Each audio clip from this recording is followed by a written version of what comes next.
Rob Grimes with the IFBTA, and I'm really pleased to welcome our newest global industry partner member, IBM, and also Jason Kelly, who is the Global General Manager for IBM Blockchain. So welcome to the IFBTA and welcome to a rainy day in Maryland. It's great. Great to be here. Thanks, Rob. So I know many people, have followed IBM for a long time, and certainly IBM, is in a transition itself, as you've already pointed, from being a hardware company to a services company. You also are changing the way the industry thinks, in thinking that it really is about the consumer, because most people will think it's about the employee, when they're developing technologies and things. But what you're saying is, wake up, the consumers want these things, here's how we're going to connect. But if you started in the software area, and your area today is more than just retail, right? You're covering all blockchain across everything, right? All industries globally. All correct. industry, but we know that the food and beverage industry, everybody has to eat, right? Right. So is there something that surprised you as you took on food and beverage and you started to look at how you would apply the services area to it? Is there something that really took you by surprise that you didn't know that just sort of happened? What's been very surprising, I'd say almost energizing, is the willingness for the industry to look at things differently. And there's been a sense of frustration, especially when we talk about value chain and supply chains. Like, oh, here we go again. And there's been pictures of the hamster on the wheel, like we're just going to keep doing it. What's been really rewarding is when we think about some of the players in the market that would compete. Let's say a Kroger and a Walmart. And then when you say, here's a capability for you to share data for better outcomes for your consumers both ways, regardless of where they're shopping, but for the safety of consumers, for food safety, when you think about that, here's a bigger good. I thought there would be a lot of pushback because there was this thought of sharing data and working together. And as soon as they were comfortable knowing, yes, this technology works, they were ready to then jump in together in team. And so that's what was surprising to me. I'm surprised at how fast that trust, that transparency has happened, because it's not usual to see that happen quickly. And I'll give you an example that we use. We talk about how long it took HTTP IP, the internet, to become business ready. It was 3 decades, right? And here we are 10 years or less than 10 years where blockchain is allowing these entities in those silos and in competitive situations to actually have this co-opetition in a way, so that they're actually getting better outcomes together. That has been rewarding, surprising, and energizing across all of our And as you look groups. at changing consumer requirements, the hottest things in the industry today are things like delivery. And now you're adding an additional step away from the unit itself to deliver hot and cold food, which has to meet safety standards and things. So I think this is probably going to be who would have thought that 3 years ago, that delivery would be as big a thing? And then we take delivery the next step, which will be like autonomous vehicles delivering the food, or a locker, right? Right. Which has to hold it. And even then you have to be monitoring things away from your unit that we wouldn't have thought of. So you're on this path, Rob, which is great, this thought of changing the business, changing process.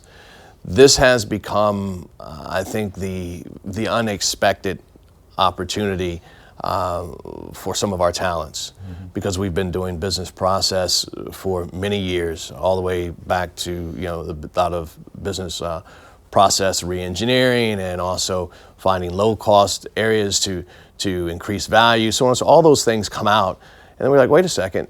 All of these changes are now requiring these businesses to think differently about how they do processes, because it eliminates some steps, and in some case, it may add some steps that add increased value. Or, it's a crashing. I started thinking of Elijah Arrowroot, the whole, crashing of the supply chain, operations management 101. You start to say, okay, now I'm going to crash that chain. It does all of those things. So technology, again, 10 to 20%. And then you got 80% of this thought of change in business process. So you have a family and you have kids, who besides basketball shoes, they like other things. They like to eat out, I assume. They love eating out. Okay. Yes. So is there something you're learning from them that's going to be the next generation of consumer that we really need to start thinking about? So we've touched on this, and I'll bring it back up. My children are very, very aware of sustainability and eating right, and this whole eating right part. My kids love the big air quotes. they want to know where everything comes from. And we were talking about, and we use this phrase, meat, real meat, what's real, and all. This is a conversation that my 12-year-old is having with me about, Dad, what's really into this? Let me tell you what I read. What they can see in the data that's shared with them has increased their expectations. And I think that is where we're going, is that our consumers are smarter because they're seeing more data. And they're more connected. and right. They're obviously connected. So. They see more data and see more information at age 12 than we probably, took us many more years to see. No one came by our door last week selling encyclopedias, right? So, or maybe not in my neighborhood. Right. So that's what we're dealing with. We're dealing with more awareness and more consciousness about what they believe as a consumer, and that's how they are consuming. Back to this consumption. Right. Well, listen, it's really thrilling to have the IFBTA welcome IBM is a global member. Certainly not just because of market positioning, but actually the education and the enablement of technology and connecting all parts that you bring. Right. And again, as I said earlier, not just the operator members, but the supplier members as well. It's really connecting the whole community. Right. And I think it's something that we're going to need to follow going forward. And the new IBM, really seems to be on that path of enablement, trust, right. Service, and really bringing together the different pieces. So, and we continue to drive that thought of collaboration. With working with International Food and Beverage Trade Association, we say, look, how can we evolve the entire industry? How can we contribute? How do we take what used to be just tech and make it good tech for good? And it sounds, mom, apple pie, unicorns, cupcakes, and rainbows, but in the end, it's real. When we think about some of the topics that we hit, how do we do that? If the technology is there, if the people are there, how do we put it in play?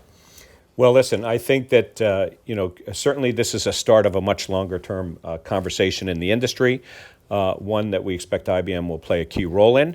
We're already aware that your engagement in the industry is going well beyond the IFBTA, but thanks to National Restaurant Association and other places that you can bring. Oh, well, CES, right. CES seeing, IBM bringing Food Trust there was something I wasn't expecting to see. So right. I think that the messaging is there, and we want to thank you for your support and welcome to the IFBTA. Thanks, Rob. We look forward to doing lots of great things together. Great. So Rob Grimes with the IFBTA, and it's been a pleasure to welcome IBM as our newest global industry partner, and also Jason Kelly, who General Manager of IBM Blockchain and Services and Trust, actually, to the IFBTA. So thank you. Thanks, Rob.